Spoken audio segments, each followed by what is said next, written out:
Holy Bible said, "Let there be light in Harlem." So, there was light in Harlem. In fact, there was enough brightness in Black Manhattan to start a renaissance and enough energy to reverberate its artsy ambience throughout the universe. Fourscore and 20 years later, a flood of soot and decay eclipsed everything delicate north of 110th Street.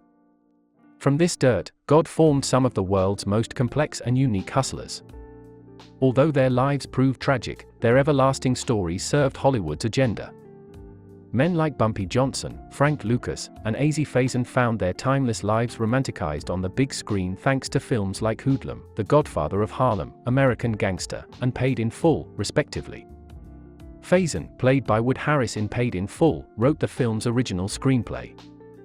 Roc-A-Fella Films, which oversaw the project, contracted screenwriter Thulani Davis and director Chuck Stone. Their direction of the film disappointed Faison to the point that he stayed away from the set. My original screenplay, Trapped, addressed key issues and transformations in my life, Faison wrote in his memoir, Game Over.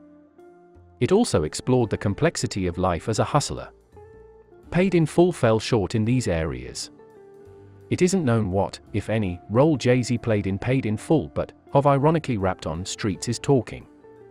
I seen niggas before me with a chance to write their own story slip up and change the script. I felt like someone took my life, commercialized it, and stripped it of all the truth and power it formerly contained, Faison wrote. Embellishments rarely, if ever, escape Hollywood, but author Harlem Holiday isn't Hollywood. Nor is she into stretching the truth. Validity sits on her new book, The Harlem Plug, the Richard Fritz Simmons story. I wanted to tell Fritz's story because the streets were talking, spreading lies, Holiday says during our interview. I wanted to write from the perspective of his family and close friends. Fritz's spirit juxtaposes mythical aura, but he's no myth. He really choked the streets by moving 300, 500 kilos a month. The hushed hustler from 112th Street supplied some of NYC's biggest drug dealers, including Rich Porter. But, outside of a nod from Nas on Get Down, a song from his Godson album, an urban legend, Fritz's story doesn't rise above a murmur. Keeping 300, 500 kilos a month below the whispers of the FBI is no easy feat. In historian David Farber's book, Crack, he argues that drug dealers of Fritz's magnitude think like corporate executives. Fritz's obscurity can be credited to his business acumen of achieving the impossible, doing something that hasn't been done. One distinguishing fact about Fritz is that his crew consisted of only two people, friends Ace and Charles "Chucky" Kane. According to a 1992 New York Times report, Chucky was murdered by a kidnapping crew dubbed Wild Cowboys, after Fritz escaped a kidnapping attempt. The following year, 9 members of the Wild Cowboys were indicted on 3 murders. Most kingpins operate on a body politic. Popular underworld crews like the Supreme Team, the Chambers Brothers, or the Council had lieutenants, disciplinarians, and workers.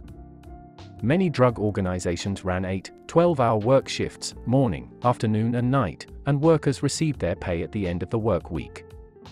In Nicky Barnes' memoir, Mr. Untouchable, Barnes described how he strategically placed up to 3 people and cars at different locations to help transport his drugs from New Jersey or Queens back to his Harlem headquarters. One person never transported Barnes' drugs from the pickup location to the drop-off location. There was always at least 3 layers, people between Barnes and his drugs. As Farber shows in Crack, moving large-scale cocaine, running a crack house, or controlling a block requires precise planning, careful advertising, start-up money and reliable workers. Fritz was ingenious in that he disregarded unwritten rules. There was no crew, no crack houses, no intricate drug trafficking operation. His blueprint consisted of staying quiet, aloof from violence, and doing the opposite of what everyone else was doing. During the 70s, Fritz migrated with his family from Charleston, South Carolina to Harlem, eventually settling at 109 112th Street. Queen Bee, a nurse-turned-queen pin, also lived in the same building. It was Bee who introduced Fritz to the dope game. While being supplied by B, the then rookie hustler moved enough heroin to earn as much as $60,000 a week. But good things don't last forever. QB had a cocaine addiction that had a negative impact on her behavior, eventually destroying her relationship with Fritz. Breaking ties with B allowed Fritz to explore other options in the streets. While recovering from 5 gunshot wounds, resulting from a dispute over money Fritz owed to a supplier who'd given Fritz a bad batch of drugs, Fritz maintained a relationship with an individual from the Medellin cartel. 2 years after nearly losing his life, Fritz received 15 kilos of cocaine from the cartel. Instead of assembling a crew to handle the drugs like most drug dealers do, Fritz gave the coke away on consignment. Consignment is risky, but Fritz was confident that he knew what he was doing, and he knew exactly who to give the cocaine to. This prophetic foresight proved correct. It only took Fritz 2 weeks to get rid of the 15 kilos, earning the nickname the Consignment King. Soon thereafter, Ace was helping Fritz transport boxes of kilos from the Bronx to Harlem. Moving solo, or with no more than 2 people kept Fritz safe, Holiday says. The less people knew about what Fritz did, and how he moved, kept him alive and out of jail. As much as Fritz kept his circle small, he was in total harmony with everyone on 112th Street. Despite amassing millions of dollars, Fritz never moved out of his cramped apartment at 109 112th Street. This Robert Greene-like behavior, isolation is dangerous, distinguished Fritz from fellow heavyweights such as Kevin Chili's, Faison and others who purchased elaborate homes in New Jersey or Long Island. Barnes, who is also from 112th Street, never left Harlem, but he bought and lived in a luxurious condo in Washington Heights. The building he lived in was his headquarters, Ace says during our interview. Everyone in that building worked for Fritz in some way. The older folks in the neighborhood loved Fritz because he took care of them, gave money for groceries and rent, money for their children's back-to-school clothes, Holiday said. When Donald Porter, brother of Rich Porter, was kidnapped and held for a $500,000 ransom, it was Fritz who gave Porter 33 kilos of cocaine to get Donald back. Unfortunately, Donald was murdered before Porter could muster up $500,000 in cash. Along with larger-than-life individuals from Harlem, the sub-borough is known for its fashion. Dapper Dan, Cam'ron, and A$AP Rocky, all Harlem natives, have contributed to its prestigious fashion show. But not Fritz. As an example of his frugal habits, Fritz drove a modest Nissan Maxima. Meanwhile, his contemporaries cruised uptown's avenues in cars costing at least $50,000. Guys on 112th Street were not known for being the flyest dudes in Harlem, or for driving the baddest cars, Sheila Harrison, Fritz's half-sister said. If you pulled up on the block with a flashy car, Fritz or one of the guys hustling would tell you to move it, Harrison continued.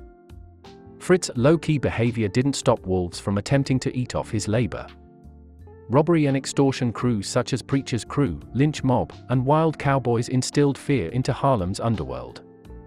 And Fritz wasn't exempt, either. Members of the Wild Cowboys made a few unsuccessful attempts on Fritz and his family's life. If you believe in honest diligence, then you probably have an issue with Fritz putting 500 kilos of cocaine into several neighborhoods. He played a role in drug addiction and countless armed robberies of dope boys and their families. Fritz easing the financial stresses of his neighbors doesn't excuse the havoc that drugs brought into the community. However, the US government backed the overthrow of Albania's government, and Henry Kissinger signed off on Argentina's dirty war. Americans are rooted in contradictions. According to Fritz's sister Evelyn Simmons, Fritz's life was cut short in 1991 after he was poisoned. Fritz left behind several children, millions of dollars in cash, and a brownstone, which he never lived in. I wrote the Harlem Plug, not glorifying the lifestyle he chose, but how he was put into a position to choose it as a means to seeking the American dream, Holiday says. Some choices, although wrong, could have been overlooked as right, because of the community good that was done in an urban Robin Hood kind of way.